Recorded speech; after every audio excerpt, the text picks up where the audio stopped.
Assalamualaikum warahmatullahi wabarakatuh. Saya Fadil Oktavian dengan NIM 343020001003 akan menjelaskan proses kognitif.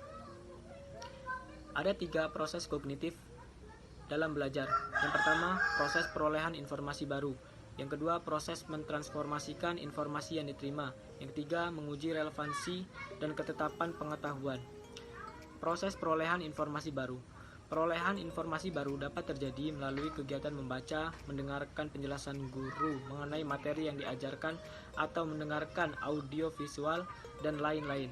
Informasi ini mungkin bersifat penghalusan dari informasi sebelumnya yang telah dimiliki. Proses mentransformasikan informasi yang diterima. Proses transformasi pengetahuan merupakan suatu proses bagaimana kita memperlakukan pengetahuan yang sudah diterima agar sesuai dengan kebutuhan. Informasi yang diterima dianalisis, diproses, atau diubah menjadi konsep yang lebih abstrak agar suatu saat dapat dimanfaatkan. Menguji relevansi dan ketetapan pengetahuan. Evaluasi merupakan proses menguji relevansi dan ketetapan pengetahuan. Proses ini dilakukan dengan menilai apakah cara kita memperlakukan pengetahuan tersebut cocok atau sesuai dengan prosedur yang ada. Menurut Brunner, belajar matematika adalah belajar mengenai konsep-konsep dan struktur-struktur matematika yang terdapat di dalam materi yang dipelajari, serta mencari hubungan antara konsep-konsep dan struktur-struktur matematika itu. Assalamualaikum warahmatullahi wabarakatuh. Perkenalkan, saya Hasan Asari dengan NIM 343020000101 dari Prodi PGSD 2C. Saya di sini akan menyampaikan sedikit mengenai model tahap belajar. Model tahap inaktif. Tahap inaktif adalah tahapan belajar di mana siswa diberi kesempatan dalam memanipulasi objek konkret secara langsung. Pada tahap inaktif, penyajian yang dilakukan melalui tindakan anak secara langsung terlibat dalam memanipulasi atau mengotak-ngatik objek, dan anak belajar sesuatu pengetahuan di mana pengetahuan itu dipelajari secara aktif dengan menggunakan benda-benda konkret atau menggunakan situasi yang nyata. Pada penyajian ini, anak tanpa menggunakan imajinasinya atau kata-kata, melainkan akan memahami sesuatu dari berbuat atau melakukan sesuatu. Selanjutnya ialah model tahap ikonik. Tahap ikonik ialah suatu tahap pembelajaran suatu pengetahuan di mana pengetahuan itu direpresentasikan atau diwujudkan dalam bentuk bayangan visual, gambar atau diagram yang menggambarkan kegiatan konkret atau situasi konkret. Dalam tahap ikonik, kegiatan penyajian dilakukan berdasarkan pada pikiran internal di mana pengetahuan disajikan melalui serangkaian gambar-gambar atau grafik yang dilakukan anak berhubungan dengan mental yang merupakan gambaran dari objek-objek yang dimanipulasinya. Selanjutnya yaitu model tahap simbolik. Tahap simbolik adalah tahapan belajar di mana siswa memanipulasi gambar pada tahapan sebelumnya ke dalam simbol-simbol matematika. Dalam tahap simbolik, bahasa merupakan pola dasar simbolik. Anak memanipulasi simbol-simbol atau lambang-lambang objek tertentu. Pada tahap simbolik, pembelajaran direpresentasikan dalam bentuk simbol-simbol abstrak, yaitu simbol-simbol arbiter yang dipakai berdasarkan kesepakatan orang-orang dalam bidang yang bersangkutan, baik simbol-simbol verbal, misalnya huruf-huruf, kata-kata, kalimat-kalimat, lambang-lambang matematika, maupun lambang-lambang abstrak yang lain. Sekian. Wassalamualaikum warahmatullahi wabarakatuh. Perkenalkan, nama saya Dina Fitrianingsih dengan NIM 343020000102. Di sini saya akan menjelaskan tentang teorema belajar matematika menurut Brunner. Terdapat 4 teorema, yaitu 1. Konstruksi atau penyusunan. Dalam bahasa Inggrisnya yaitu construction theorem.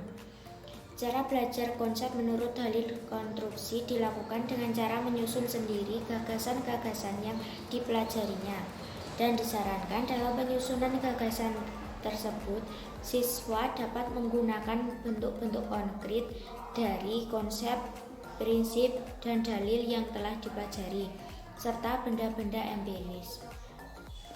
Kedua yaitu notasi, atau dalam bahasa Inggrisnya notation theorem. Representasi dari sesuatu materi matematika akan lebih mudah dipahami oleh siswa apabila di dalam representasi itu menggunakan notasi yang tepat sesuai dengan tahap kemampuan siswa. Yang ketiga yaitu kekontrasan atau variasi. Dalam bahasa Inggrisnya contrast and variation theorem. Pemahaman siswa tentang sesuatu konsep matematika juga akan menjadi lebih baik apabila konsep itu dijelaskan dengan menggunakan berbagai contoh yang bervariasi. Misalnya, pada pembelajaran bangun datar dan bangun ruang, guru memberikan alat peraga yang bervariasi seperti balok dan kubus. Kemudian, guru dapat melakukan variasi dari alat peraga tersebut. Yang keempat yaitu teori konektivitas atau pengaitan. Dalam bahasa Inggrisnya connectivity theorem. Setiap konsep, setiap prinsip, dan setiap keterampilan dalam matematika berhubungan dengan konsep-konsep, prinsip, dan keterampilan yang lain.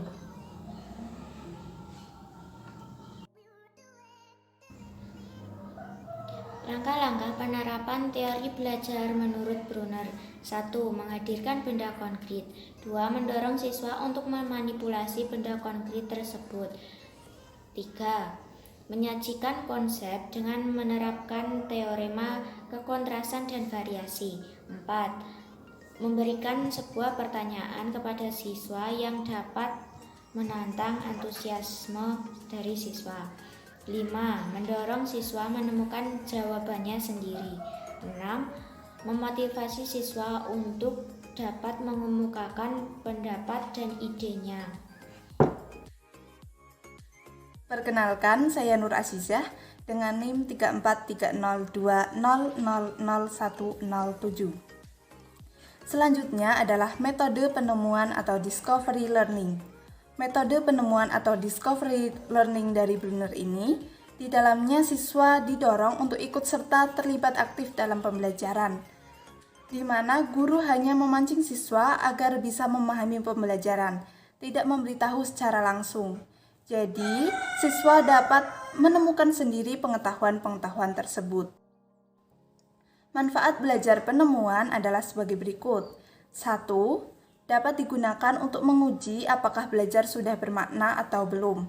Yang kedua, pengetahuan yang diperoleh akan bertahan lama dan mudah diingat.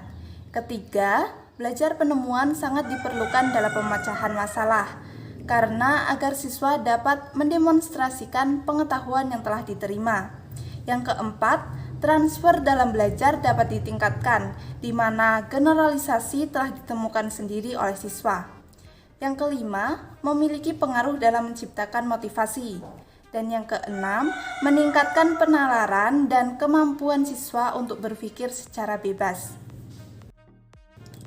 Tahap-tahap penerapan belajar penemuan ada 6 tahap. Yang pertama, stimulus, yaitu pemberian rangsangan yang mengarah pada persiapan pemecahan masalah. Misalnya, memberikan pertanyaan-pertanyaan untuk merangsang berpikir siswa, mendorong siswa untuk membaca buku atau kegiatan belajar lainnya. Yang kedua, problem statement, yaitu mengidentifikasi masalah, memilih dan merumuskannya ke dalam bentuk hipotesa atau jawaban sementara dari masalah tersebut. Yang ketiga, data collection, yaitu pengumpulan data untuk membuktikan benar atau tidaknya hipotesa. Yang keempat, data processing, yaitu pengolahan data yang telah diperoleh untuk kemudian ditafsirkan. Memperoleh data ini bisa dari wawancara, observasi, atau kegiatan lain. Yang kelima, verification, yaitu pembuktian dengan mengadakan pemeriksaan secara cermat untuk membuktikan benar atau tidaknya hipotesa. Dan yang keenam adalah generalisasi, yaitu menarik kesimpulan untuk dijadikan prinsip umum dan berlaku untuk semua masalah yang sama dengan memperhatikan hasil verifikasi. Demikianlah penjelasan dari kelompok kami mengenai teori belajar Brunner. Kurang lebihnya mohon maaf. Terima kasih. Wassalamualaikum warahmatullahi wabarakatuh.